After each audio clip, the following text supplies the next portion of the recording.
I think my favorite podcast is Predicting My Death. I've been searching for answers and came across this subreddit. After reading some of the posts on here, I figured I might as well make an account and see if anyone could help me. Last year, I moved to a new town and knew no one. I tried going for drinks with coworkers, meeting girls on dating apps, even going by myself to the farmer's market. It never worked out though, and after months of trying to make friends or find a girlfriend, I gave up. I just didn't click with anyone. That's when I realized I just needed to find a solo hobby. And that's when I started hiking on the weekends. It was great at first. I was accepting life as an introvert, getting in tune with my feelings, reconnecting with nature, all that bullshit. Really, it just made me feel better about myself to be doing something I could call healthy and productive instead of sitting alone in my apartment. After a few months, I had even built up some endurance and invested in a pair of quality hiking boots. I was able to do the relatively easy 3-mile trail closest to me in under an hour. I started looking for harder trails, figuring I needed more of a challenge. I guess I got what I wanted. I finally found a trail about 20 minutes from me, promising a rugged 10-mile loop around a lake. Perfect. The first time I went, I was ready to give up hiking. I had gotten bored halfway through and it stopped being fun. The next weekend it was either go or sit alone, so I downloaded a podcast to listen to as I walked. What a game changer. The time flew by and I was mad at myself for not thinking of it sooner. Another month went by and I had been listening to the same podcast every weekend on that trail. I knew it pretty well by now, occasionally venturing off the path to explore, but I didn't want to move on to a new place. It was actually very pretty, late fall at this point, and it felt familiar. I felt comfortable there. This last time though, earlier today, I think that really will be my last hike. The air was crisp, a slight chill to it, so I put on my blue jacket and set off down the trail. I pulled up this week's episode one had downloaded last night as I walked. Press play, earbuds in, deep breath as I slipped the phone into my inner pocket. I readjusted my backpack, a small thing with some first aid stuff, water, and snacks, as the host began. All of this, before everything, I can remember so vividly. But then it gets a bit hazy. I know it happened. I know it had to have been real. But it's also impossible. Since I thankfully downloaded the episode, I can maybe try and figure out how to upload it and let you listen for yourselves, because I know no one would ever believe me otherwise. I can't find the episode online anywhere. It's like it has been erased and I feel crazy. But I know it was real. The hosts, Isaac and Archer, began with some introductions and the premise of today's story. Usually they would just read a scary fictional story and throw in their opinions on it. Today, apparently, they would be discussing a real true crime story. I wouldn't call myself a true crime listener, but I liked these guys and figured it would be interesting if they wanted to talk about it. I could listen to them read off their grocery lists and be content. Yes, today they would be talking about a hiker found dead on a trail. I smiled at that, amused. I thought this was the perfect time for this and would make it atmospheric. I continued walking and zoned out as I listened, focusing on the dirt path and lowering my head. There are a few paths that break off the main one, and as I came up on the first one, I decided to take the left one today. I was pretty sure this one dipped down closer to the lake and would make for a nice change. As I got a few yards out, they finally got to describing the details of the case. A person, unidentifiable, burned to a crisp apparently, was found on the shore of a lake. I looked up and could see the start of the water about a mile ahead of me. One of them, Archer, interjected and guessed that you'd have to be pretty unlucky to burn right next to water. The other, Isaac, scolded him for being so callous and pointed out they need to show some respect. I agreed.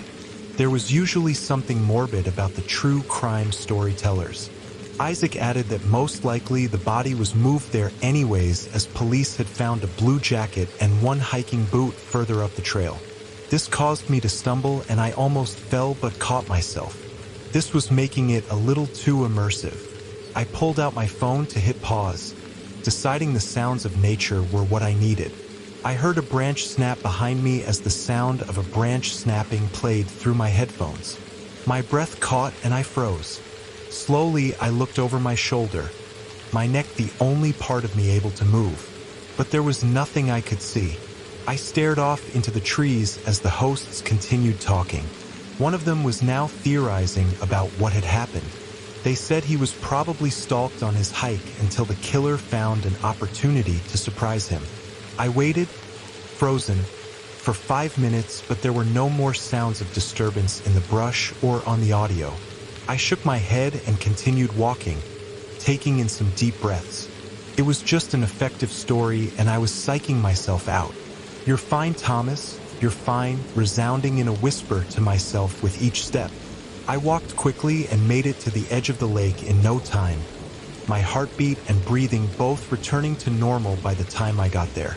This path was shorter than the main trail and cut back to where I started in another mile.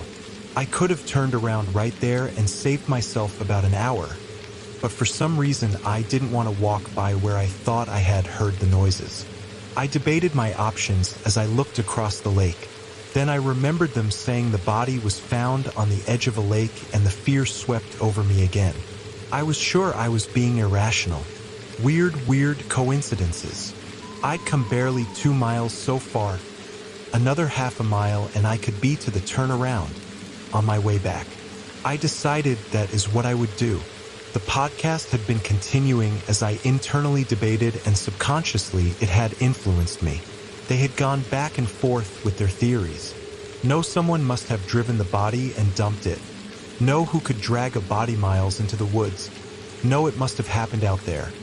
Maybe he was burned alive, set on fire as he walked. Maybe he was taken there alive and then chased through the trees and was stopped by the water, nowhere else to go. No, definitely a random hiker happened to pass by a serial killer just laying in wait. I couldn't take it anymore and ripped out my headphones and threw them into the water. A small splash and then they were gone. And then another splash, slightly bigger, a few feet over. I scanned the shore around me, but there was nothing. No one. The treeline wasn't far though. Was there someone hiding there? What would they have thrown? I couldn't circle back because if someone was waiting, that would make it too easy. I couldn't stay here either. I had to keep going. There would be, 6 miles left? I wasn't sure if I could run that without stopping, but I had to try. I steadied myself and began walking slowly, each step meticulous, until I reached the tree line. The path curved upwards and away from the shore, and if someone was watching, they would lose sight about here. As soon as I was in the trees, I heard another noise, leaves crunching behind me. I took off. I threw off my backpack almost immediately and heard it land right behind me on the path. Another branch snapping somewhere behind me. There really was someone and they had given up on hiding. I felt lighter without the extra weight and the adrenaline made me believe I could sprint full speed for hours. But I knew that was unrealistic. I could still think clearly enough to know that. I managed to sprint another mile though and finally let myself slow to more of a jog run while I listened. I could still hear someone running, but it sounded distant, more like echoes of footsteps. I knew if I stopped though, I wouldn't be able to start again. I realized I was sweating and clumsily ripped off my jacket and my phone went with it. I alternated between sprinting and jogging in a daze. I know I made good time, a personal record for sure, but it felt like years. Finally, I saw the end. My car, the only one sitting in the empty lot, waiting for me. I was so close. I had left it unlocked thankfully as my keys had been in my pack and clutched the handle, throwing the door open and myself inside. Once the doors locked, I began shaking violently. I clutched the wheel as every muscle in my body seized and my lungs gasped for air. My eyes scanned the outside and set themselves on where I had just come from. I waited there too long, but no one else came out. Once I had control over myself again, I pried my fingers off the wheel and leaned over to the glove box. I was just checking for my spare key, but as I reached across the passenger seat, my elbow hit something. Looking down, there was my backpack. I spun my head around to the back seat, but it was empty. I inhaled sharply and could not let it back out. I was being watched. I knew it. I unzipped the main pouch and all my things were still inside. My phone placed on the very top. I reached inside to the small pocket I kept my keys in. There they were. I pulled them out quickly and started the car. My foot shook and I could hardly press down on the gas enough to make it move, so I creeped back onto the road, swinging my head madly, checking for any movement, any sign of someone or something. Back on the highway, the fear subsided and I began rationalizing what had happened.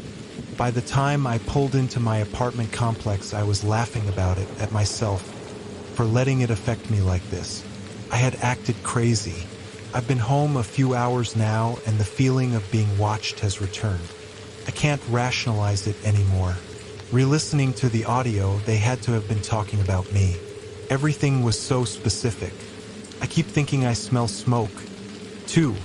I feel like I'm losing it.